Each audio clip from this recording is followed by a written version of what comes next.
meaning the time just drifts away from me.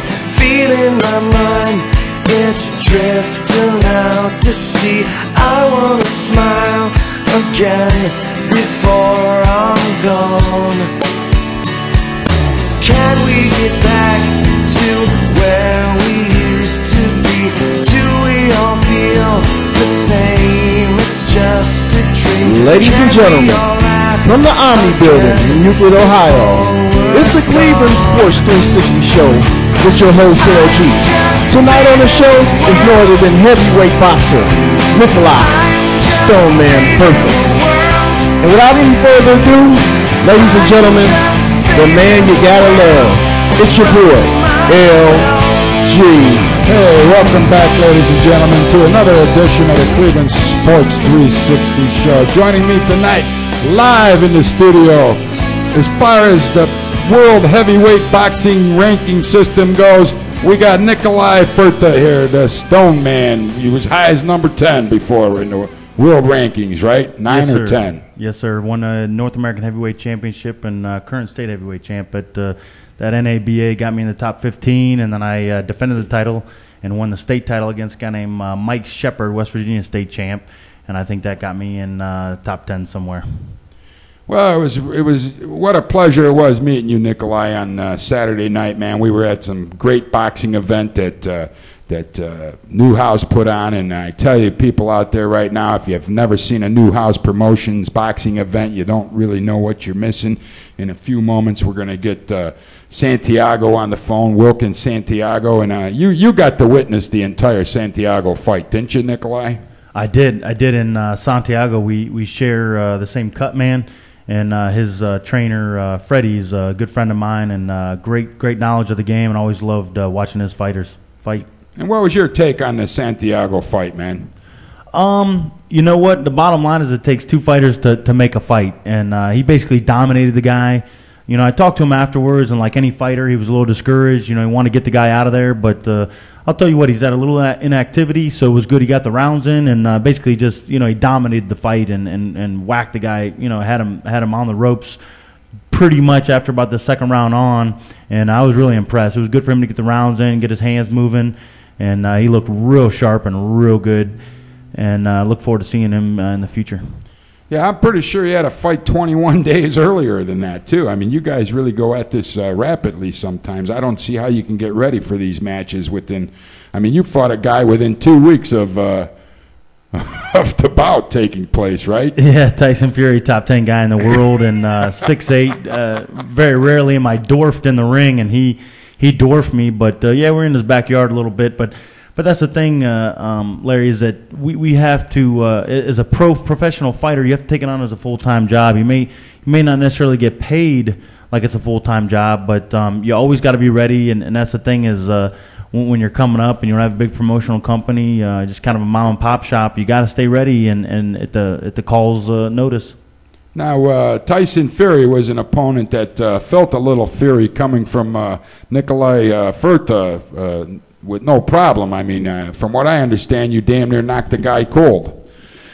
Unfortunately, yeah, as the fight went, I took his best shots in the first and second round, and since I went 10 rounds and almost had the #1 guy in the world knocked out, Alexander Povetkin, I took his best shots in the first and second round, which I don't like to do, but I did. It happened.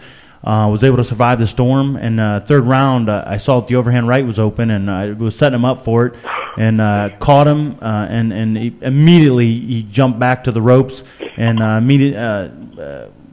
got after him, and I thought I had him out on the ropes. His knee hit the canvas twice, and no knockdown called, and had him hurt. Really thought I was looking at the referee for him to step in and stop the fight. Al Bernstein, who broadcast for Showtime, said if the fight was in the States, it would have been called, and just immediately jumped on him and beat him from rope to rope that whole round. And really, I laid back. Unfortunately, I jumped on him, and I thought I had him out of there, but really was kind of laid back because you know, I thought, hey, I got 12 rounds to go. I'm going to make this guy pay. I'm going to go medieval on him and go slow and painful. But so regretted not shooting, you know, going all out, which I had him out. Thought I had him ready to go, but Hey, you know what, man? I think we have our man on the phone right now, Wilkins Santiago, who remains undefeated right now, 6-0. Wilkins, can you hear us?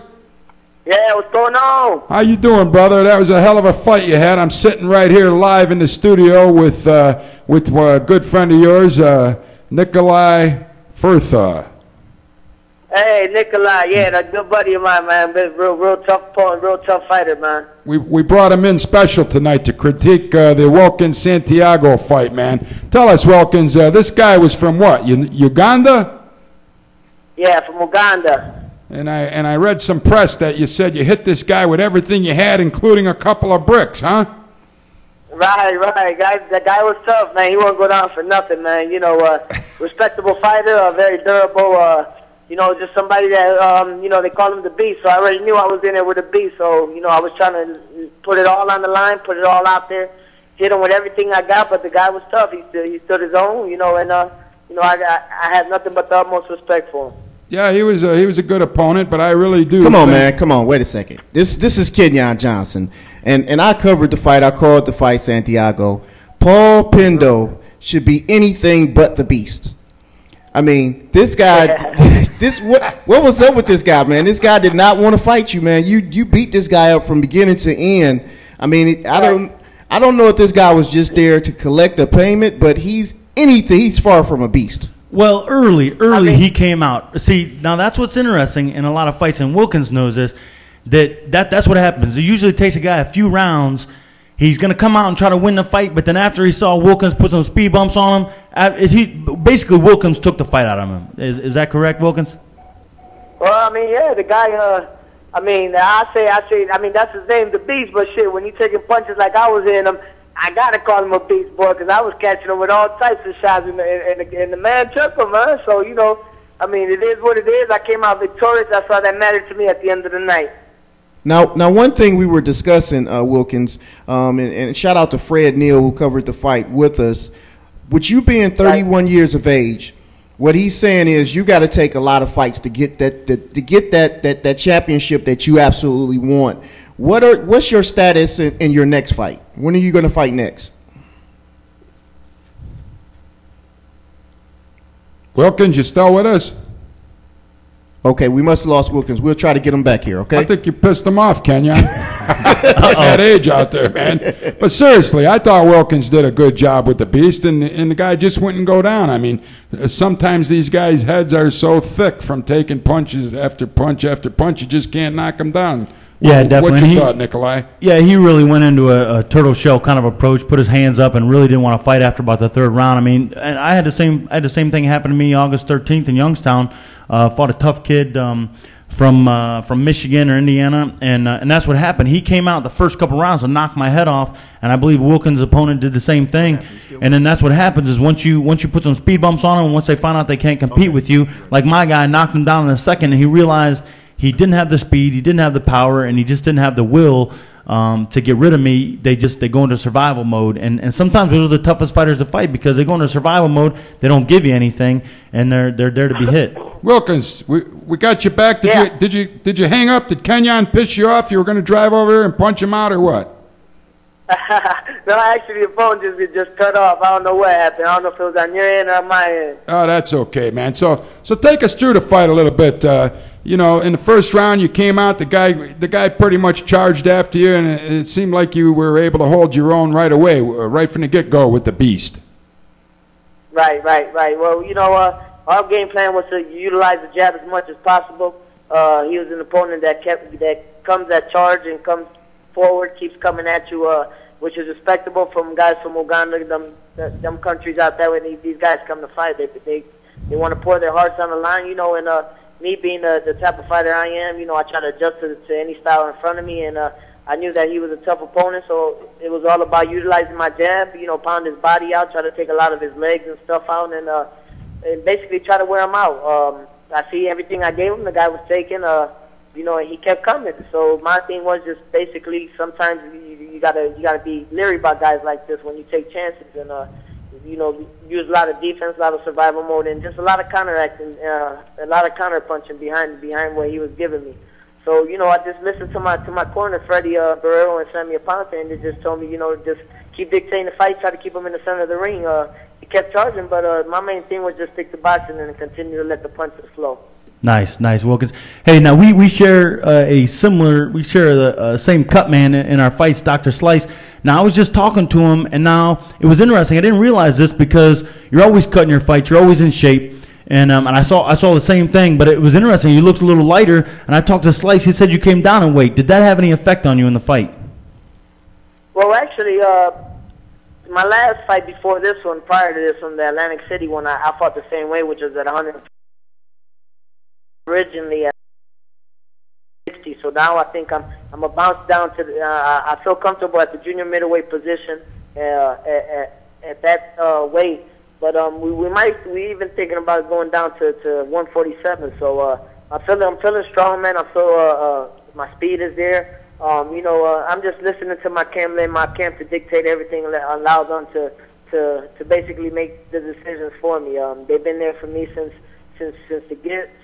day one, and I feel comfortable with the decisions they take in my life. Okay, because I'm used to seeing you at 160, and I know you're a beast at 160, but now that's interesting. You want to maybe come down. And I'll tell you what, those are the glamour weight classes, 147, 154. So that'll be interesting. Interesting look for you. Now, when Kenyon was asking you before your phone cut out, Wilkins, at 31 years of age, you got to get a lot of fights underneath your belt to get a title shot or get a shot at some sort of a title. What are your plans? When can we expect to see another Wilkins Santiago fight? Well, right now, I let my management handle everything. My management, Eddie Gonzalez, basically making the calls as far as getting these opponents in. We're looking at Youngstown, maybe getting ready to throw one in July. But if that doesn't go down, we got plans in Tampa out in Florida. They called us for one in July with a hometown kid, 9-1. As a matter of fact, his name is Wilkie Kemper. If anybody's familiar with him, he's a 9-1 kid out of, I believe, St. Petersburg, somewhere down in Florida. And I'm comfortable fighting guys in hometown. I don't care, because when it comes down to it, my hometown is inside that canvas. So any guy that feels comfortable, he feels that he's got the upper edge because he's in his hometown. And when we get inside that circle, that's my hometown. So they just better get ready to throw the gloves and let it all out. Well, it sounds great, man, and we in the world, and we're so honored to have Nicolai here with us. I sensed a little excitement in Nicolai when I told him that we were going to have Wilkins Santiago on the phone at 5 after 6, and I know you have a heavy training regime you want to get back to. I really appreciate you taking time out and joining us here on the Cleveland Sports 360 show, man. It's a pleasure, man. I'm very delighted to come on, man. Anytime I'm open to talk about anything, man. Boxing is my life, my world.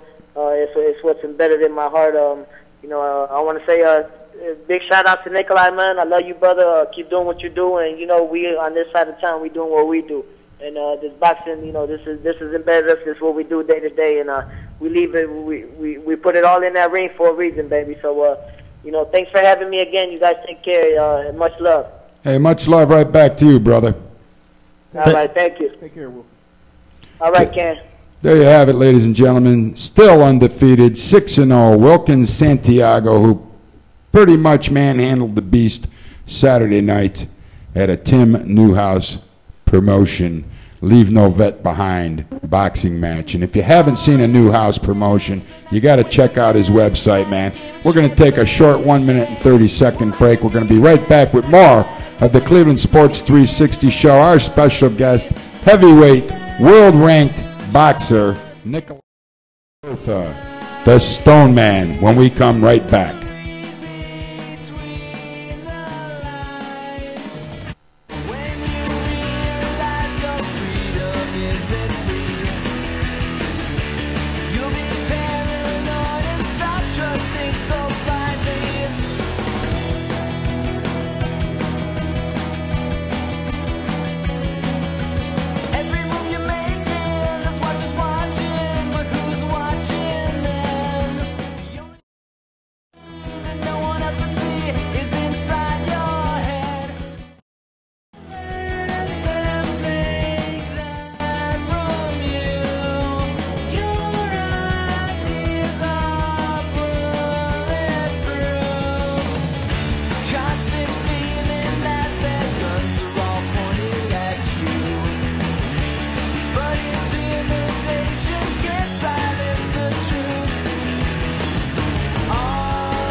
Hey, ladies and gentlemen, welcome back to the Cleveland Sports 360 show. We have professional heavyweight boxer Nicolai Firtha with us tonight. He's been all over the world, boxing, training, you name it, he's done it.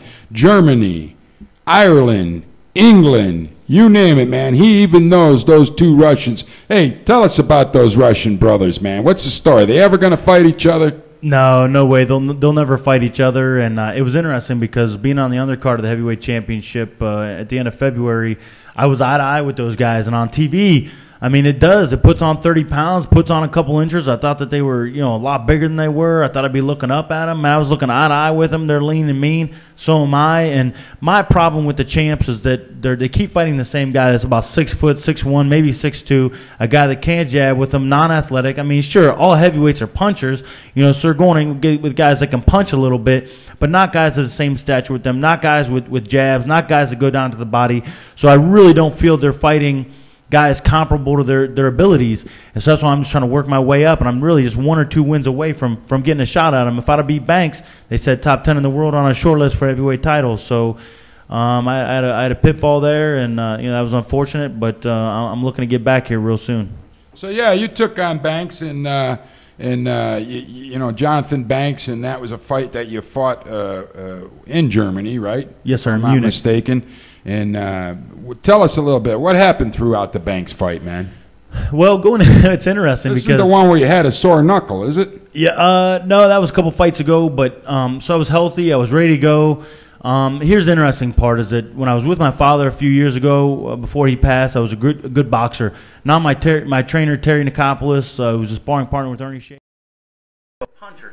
So I'm not necessarily a slugger, but I'm a boxer puncher, and so that's the delicate balance that I have to find, is that not giving up too much, which I did against Banks. I gave him too many opportunities when he wanted to box, and then when I had him ready to go, I wasn't able to close the door. But it was a good fight, and what's funny is me and Jonathan go back because he was with the Kronk Boxing Gym and Emmanuel Stewart, and he's with Sugar Hill right now, who's Emmanuel's nephew. He's a retired Detroit cop, lives out of Maryland now. But me and Jonathan Jonathan was light heavyweight in the amateurs, and we used to eat lunch together countless amount of times at the Olympic Training Center. So I'm good friends with Jonathan, and it was just funny at the weigh-in. We look at each other. We had a big smile at the weigh-in when you're supposed to be mean-mugging the guy and kind of dogging him. We got big smiles on our face and couldn't believe we met up in the pros. But so I was really looking forward to the fight. I know I can outbox him, but was looking to slug with him and gave him too many opportunities. And although I knew I was going to pay heck in the first 3 to 4 rounds, he's a good boxer. He's got a lot of speed, a lot of hand speed. But after the 6th round, we came back, and my trainer said, "Nick, we got him exactly where we want him." I knew my weight, I knew my size, and my skills would kind of would wear him down. He'd falter at the end of the fight, and I just wasn't able to catch up with him. And it was unfortunate in the scorecards. They act like I wasn't even in the fight. But really, I thought after the 6th round on, I took every round and forced the action, forced the fight. And so that's what I'm doing now, is getting back to the drawing board and finding out I need to get a little bit more upper body strength. I'm stronger than I've ever been in my life, but I need to go to another level, and just looking at getting back to my roots, getting back to my amateur background where I used to be a good boxer and could outpoint guys and could outthink guys. But thinking only gets you so far, and when that window is open, like Kelly Pavlik, you got to go in there and you got to take him out. So that's the key, is finding that delicate balance between boxing and punching. Now, when you fought Tyson Fury, you only had 2-week window to get ready for that fight, man. A lot of people that watch a show like this have no clue what a boxer has to do to get ready. We're used to seeing, the viewers are used to seeing like a Rocky Balboa movie, man. Sylvester Stallone, you got to train 10,000 minutes for 1 round of fight. You know what I mean? Cut me, Mick, and all that crap. Tell us, what's a typical day in the life of a heavyweight boxer like you consist of? Yeah, fans usually get a skewed version, or they hear a little bit of this, they hear a little bit of that, and they think that's what it's all about. But yeah, it's tough. I mean, for guys like me and Wilkins, you're at a call's notice, and you got to stay ready, especially as a professional. And I'm not signed. I'm kind of a mom and pop shop, not signed by a big promotional company. So yeah, Tyson Fury, we took it on 2 weeks' notice. We thought it was a good opportunity. We thought we had a good opponent, and just didn't turn out the way we wanted it to. But for Banks, man, I had gravy. I had 4 weeks' notice. How about that? Well, you do. You see these heavyweight contenders, and you hear about, we're going to go build a training camp, and we're going to be there for 3 months, and we're going to do nothing but eat, sleep, and drink boxing, man. I mean, you've never had that luxury to get ready for a fight, have you? No, I haven't. And what I'm trying to do is, I've just really basically built a training camp around my home, and I still stay with my mother, and it's a good deal, and I keep her company, but so just trying to turn a training camp into in Randolph, Ohio. I have talked to a guy named Buzz who owns a 12th Round out in Pennsylvania, California, PA, and I've been out there with Brian Minnow and ex-heavyweight champ Michael Moore's been out there a little bit. So Buzz is a great guy. Made a great contact with him. He's housed Roy Jones Jr. Several times for his fights. Roy's, I think, a little bit past his prime, and I don't think he's still fighting anymore. But so Buzz has told me he'd put me up for cheap. All I got to do is buy some groceries and bring a sparring partner or two out. And so that's what I'm looking at, is because that's the thing what a lot of people don't realize, or maybe they do realize, that I've actually realized that as much as a training camp I've made it home and as disciplined as I've been, man, there's still people calling you. They want tickets. They want to know about the fight. People want you to go out, this, that, and the other. Everyone wants to take up your time. But when you're at training camp, man, you just turn that phone off, and that's all you got to worry about is boxing and training, getting your running, getting your nutrition right. And so I'm looking to get, my next world level fight, I'm looking to get out to California, PA, and get in a real training camp environment. Although I've been with Kubrat Pulev in Germany for a training camp, and I've been with Oliver McCall at Don King's training camp. Those guys are with major promotional companies. I'm not, and so yeah, I'm looking to get out to California, PA, because when you're at training camp, that's all you have time to do is get your nutrition right and get your training right, and that's what I need to do for world level fights. Even if I gotta pay a few bucks, which I don't have a whole lot of. I'm carrying golf bags for a living right now, but I was trying to make ends meet. Well, what we're going to do is LG will take your cell phone away from you for the next fight, man. We'll get you a little seclusion, and Kenyon Johnson's a hell of a trainer too. Yeah, I got to ask you, Nicolai, when you go and you look at the heavyweight division right now, and most average fan would say the heavyweight division is a little bit watered down, which I don't believe. I just think there's so many belts out there, people are really not familiar with everything that's going on. Why do you think that, especially here in America, I know Russia, the heavyweight division is probably very popular because of the champions. Why do you think here it's not as huge as when Mike Tyson, Ali, Frazier, Foreman, those fighters were fighting in the heavyweight division?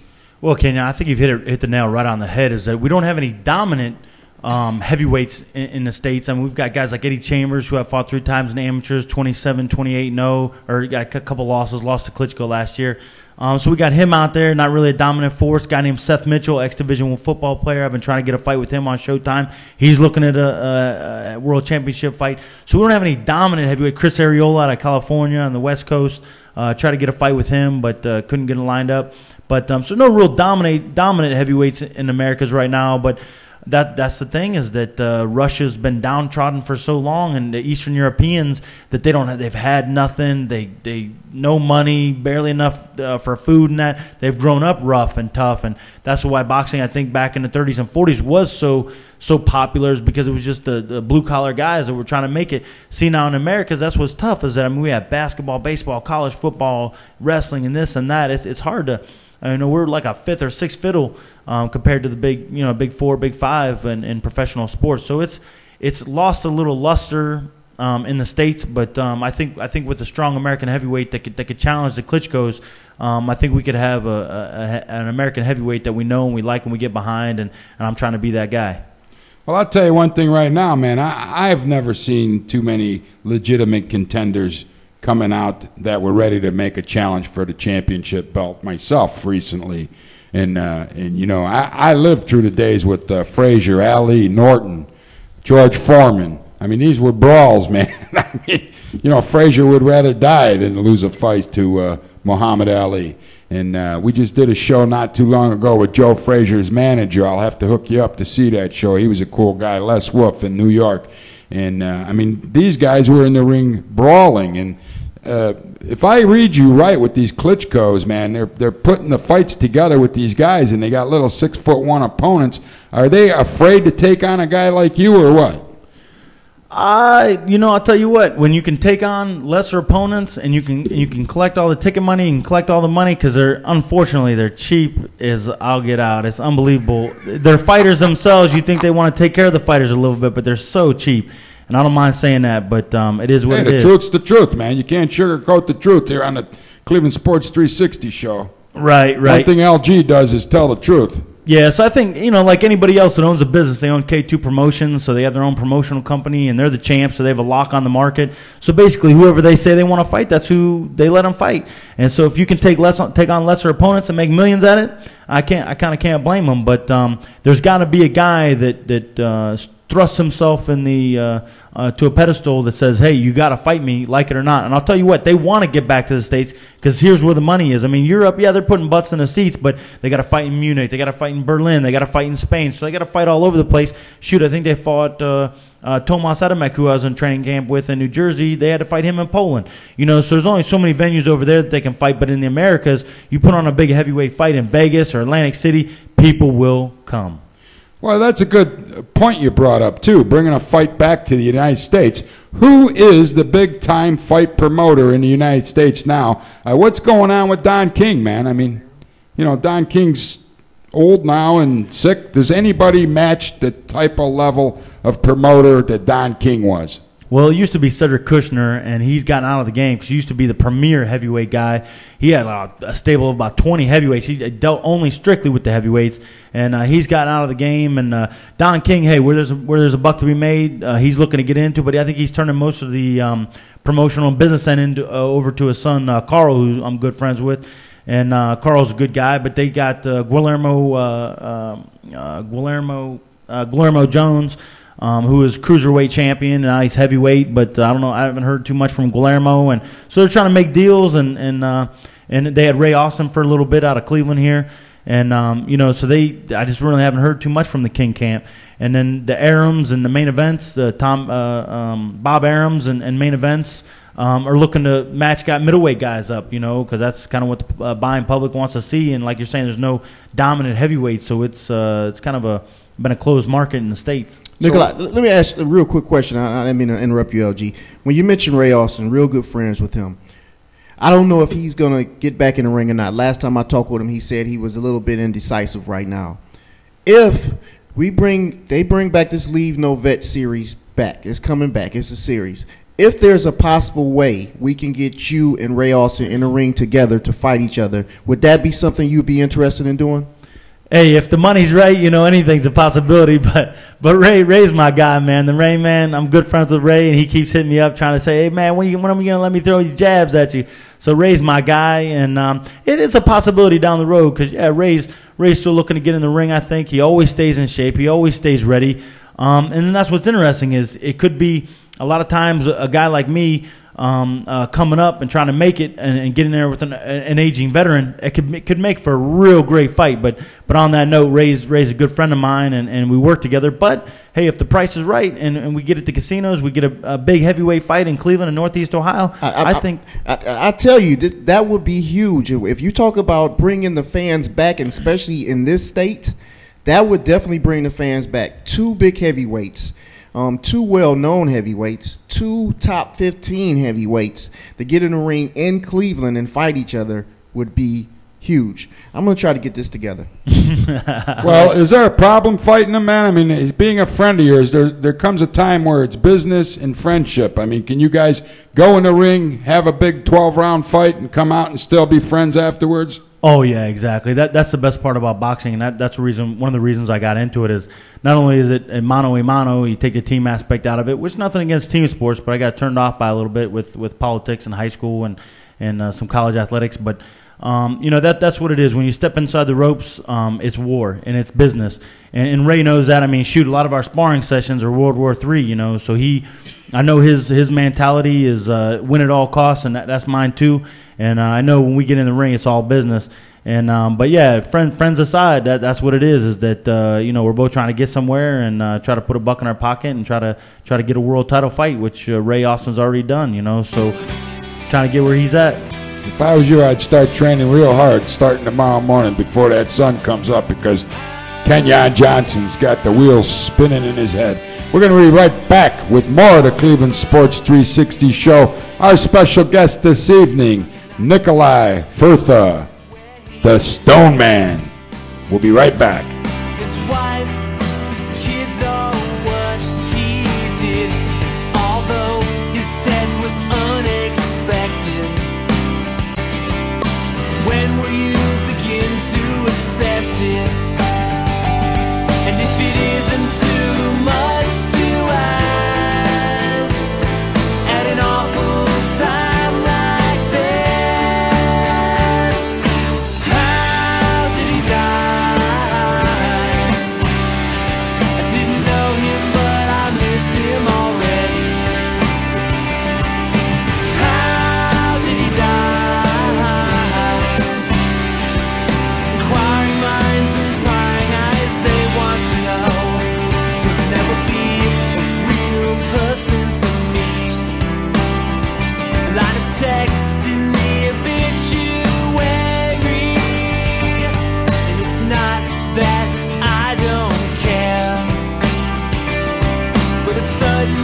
Hey, ladies and gentlemen, welcome back to another edition of the Cleveland Sports 360 Show. Our special guest tonight, world heavyweight boxing ranker, number 10th in the world at one time, maybe number 9, as high as even number 9, Nicolai Firtha.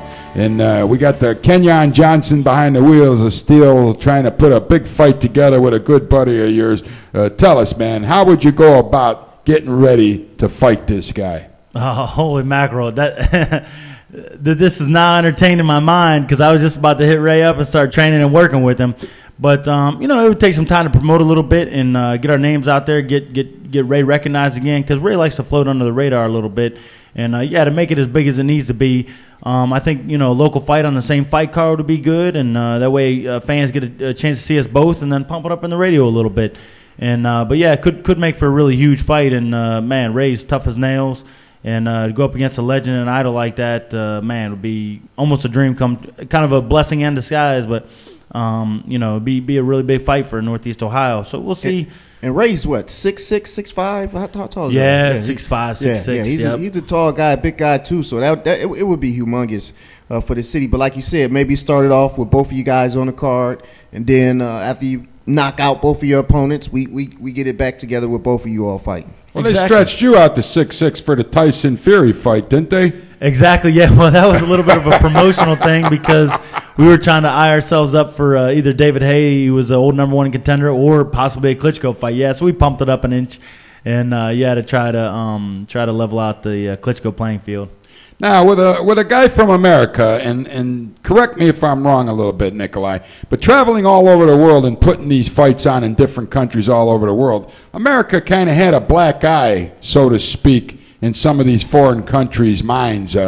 How difficult was it for an American fighter to go out there and get fair treatment, man? Oh, it's always. I mean, that's the name of the game in the boxing game. I mean, Germany. It's real similar to America that they have a lot of freedom and the people are great. And I was there a day before Lent and everything. So people were real social and drinking it up and whatnot. So they like Americans over there and they don't mind it. But you got some hostile countries out there. But that's the boxing game. It's hard to get a fair shake anywhere. And in the name of the big fights, when I was over there in Germany, NABF liked me so much, which is the belt that Jonathan Banks had. They liked me so much. If Klitschko does give Jonathan Banks a shot at the title, the NABF likes me so much they could put me at #2 in the world rankings. And then the guy that's #1 is a guy named Tony Garano, and that's who I knocked out for the NABA heavyweight title. So that could be on the horizon as well. So basically, do you feel that the matches were pretty fairly judged? I mean, you got a fair shake from the ref, you got a fair shake from the judges. How did that work out, man? Oh man, a fair shake is that's hard to come by. To be honest with you, in Belfast, Ireland, they were looking to call it at any opportunity at the drop of a hat. After I had Fury hurt, he was trailing, and I was just coming on, and he had a long way to go.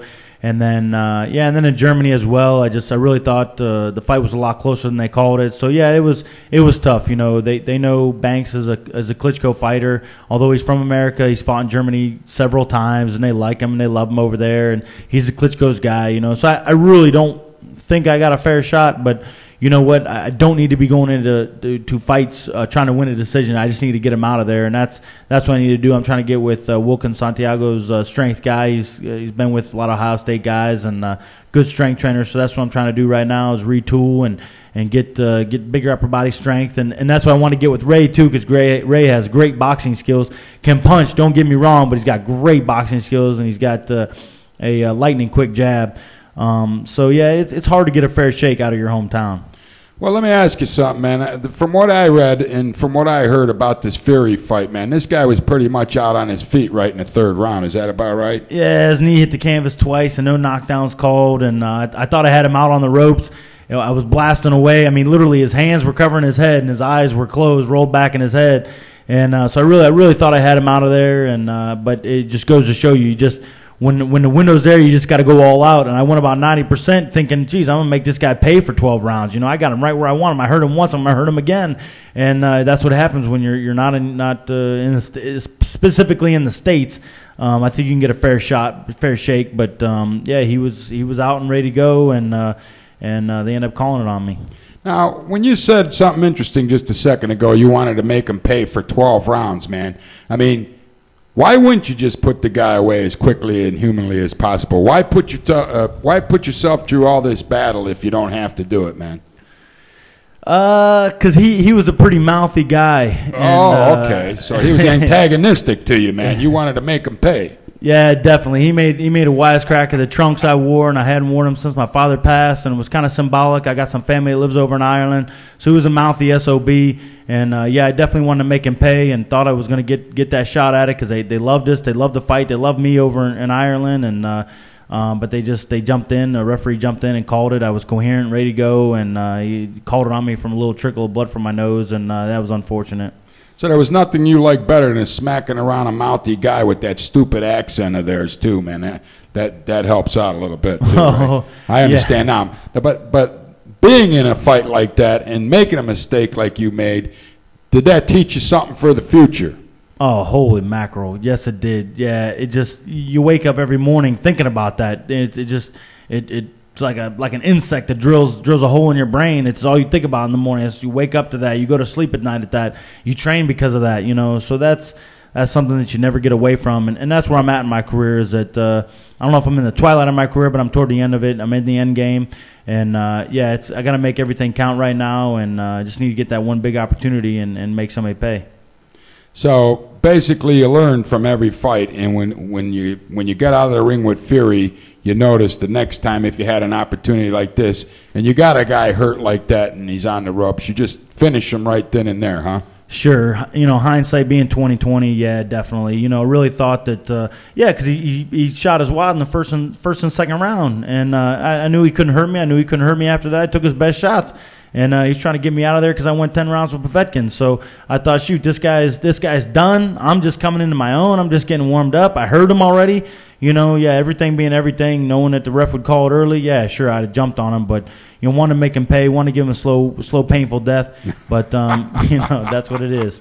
Tell us a little bit. How did you get the name Stone Man? I'll tell you what, it was passed down.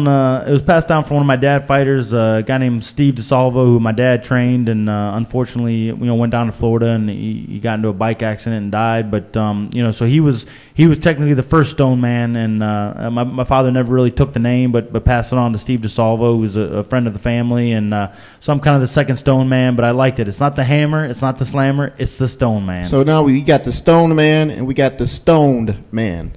Together on the set together, LG. Stone Man. You're the LG. I wish I was stoned. I got to get in training, man. I'm going to be his like spiritual leader for the next fight. Make sure it's just spiritual. You don't need to be running with him. I don't want to slow him down, man. You'd be dragging a corpse if I go running with you. Can you drag a 300-pound corpse with you?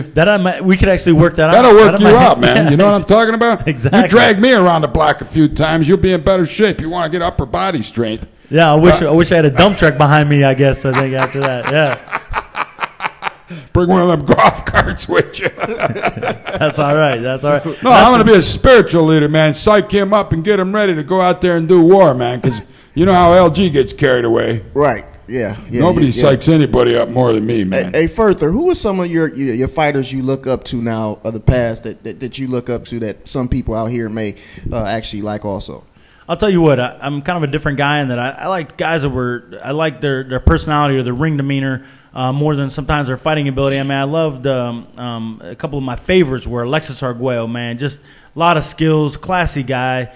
And Sugar Ray Robinson, man, just classy guy. Nothing but class outside of the ring. Could talk a little bit, and I appreciated that about those guys because I try to emulate the same way. Because I think sometimes people get the wrong idea about fighters and how they're thuggish and they can't talk and this and that. And you know, I mean, it doesn't. You know, it just happens that a lot of the boxing gyms are in the ghettos and things like that. So some of it you can't prevent. But guys like Alexis Arguello and Sugar Ray Robinson are guys I try to emulate.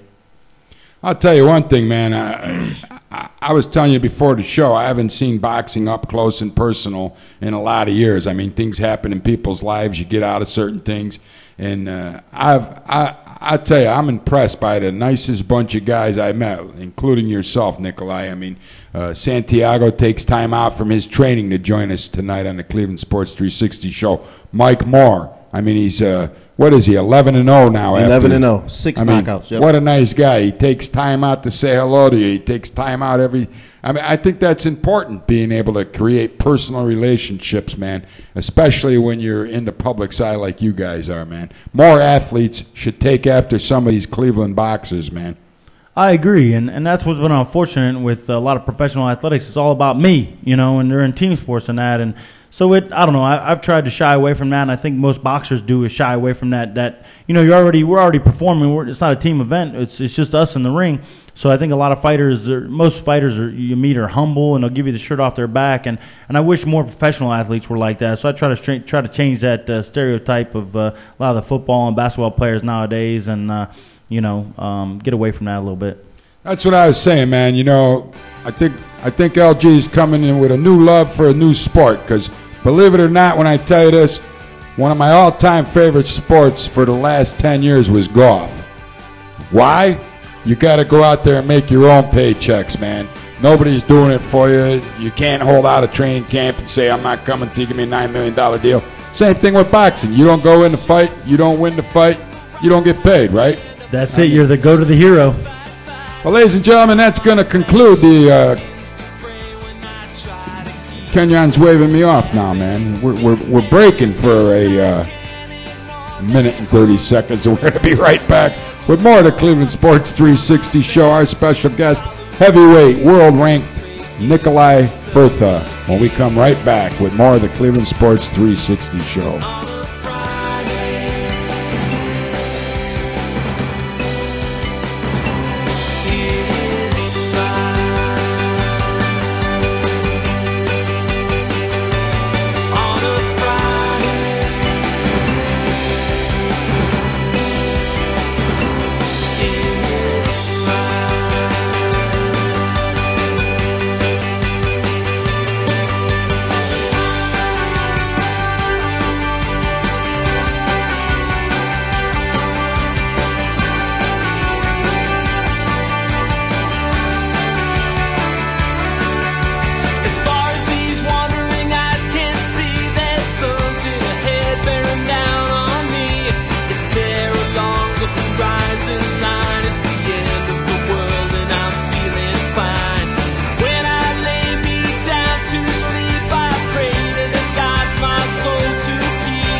Hey, ladies and gentlemen, we had you fooled for a second. You didn't think we were coming back the way we went on that last break. We're back with more of the Cleveland Sports 360 show. Our special guest, heavyweight boxer Nicolai Firtha. Hey, Nicolai, tell us, what's on your agenda coming up in the near future where some of the Ohioans may be able to take this in and enjoy a fight by you, man? Well, I've taken a little hiatus from the game, trying to concentrate on some career things. But, man, after that fight on Saturday, Newhouse Promotions, man, they put on a great show. I was lucky to meet you guys there. And, I already had the fever, and I just got the blood boiling right there, And I talked to a couple of guys in Warner Promotions, Jeff Ritchie and Ron Warner, and they're looking to put on a show July 7th, I believe, at the soccer complex out in Lorain, Elyria area. July 7th, and hopefully that'll be a state title defense for me. And I'd like to get back in the ring, like I said, get retooled, get back to the basics, get back to my roots, and get some upper body strength and get these guys out of there. So I'm hoping July 7th or sometime in July, get a date in July, and so I know everyone's itching to come see me fight. And I'm going to make a last run out here for the last year and a half. And to stay relevant, you got to win, and I haven't been doing that lately in my last couple fights. But I'm looking to get retooled and re-geared. So July 7th, you're going to put your State of Ohio Heavyweight Championship on the line?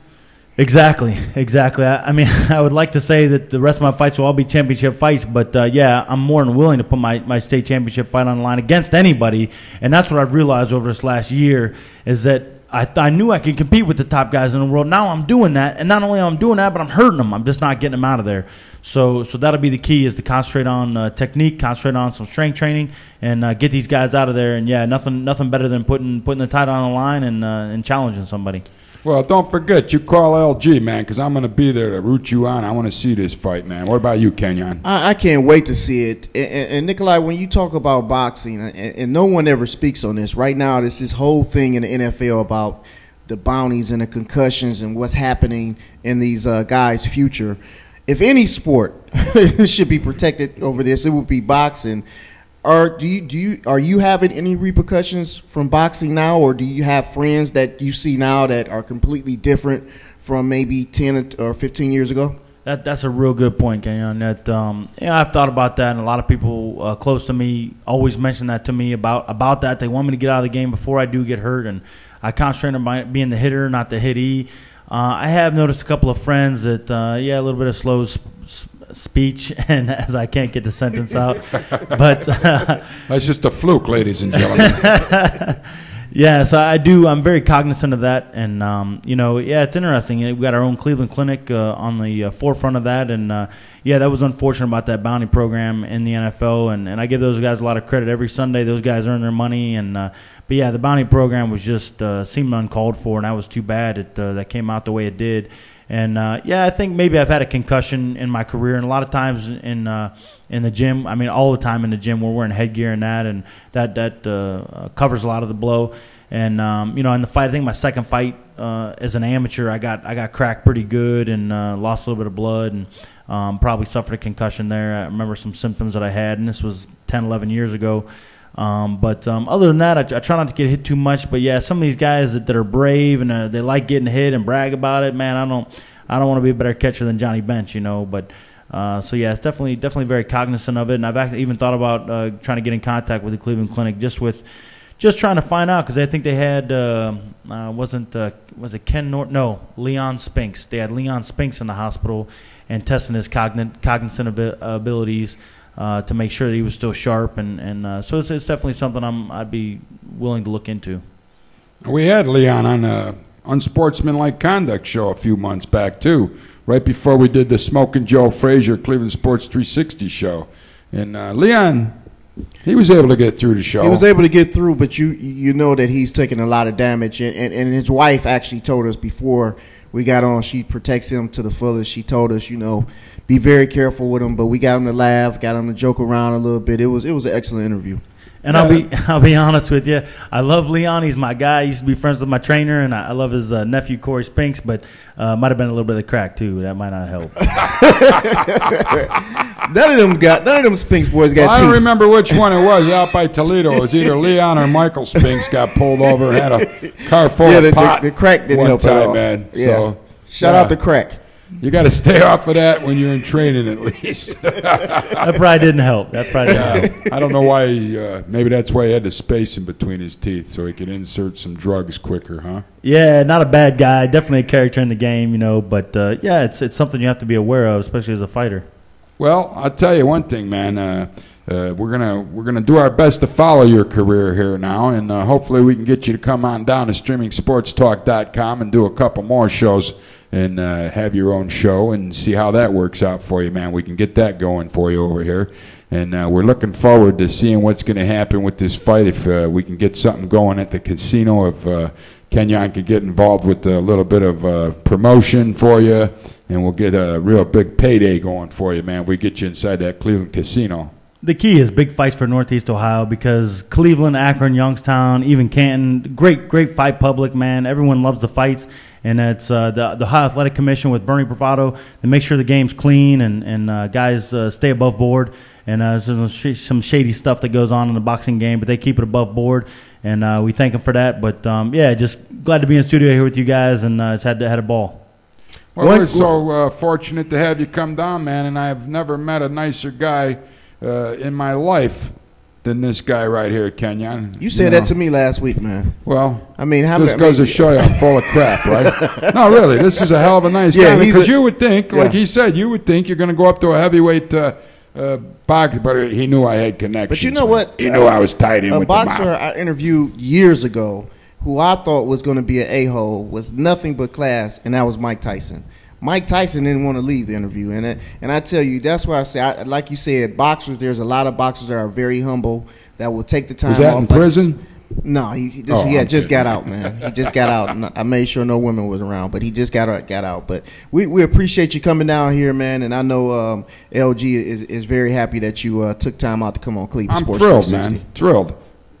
Thanks so much, guys. Nicolai, we wish you the best of luck, man, and hopefully you're going to get a world championship belt around that waist of yours sooner or later, man. Yes, sir. Thank you for joining us once again on the Cleveland Sports 360 show. Come back next Monday night. We're going to take a holiday. It's Memorial Day. Wish all the veterans that protect us and give us our freedom 24 hours a day and keep us safe in this country.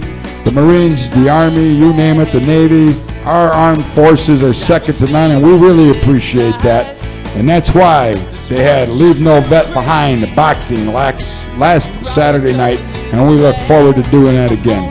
For me, LG, and Nicolai Firtha, we wish you the best, and we'll talk to you real soon.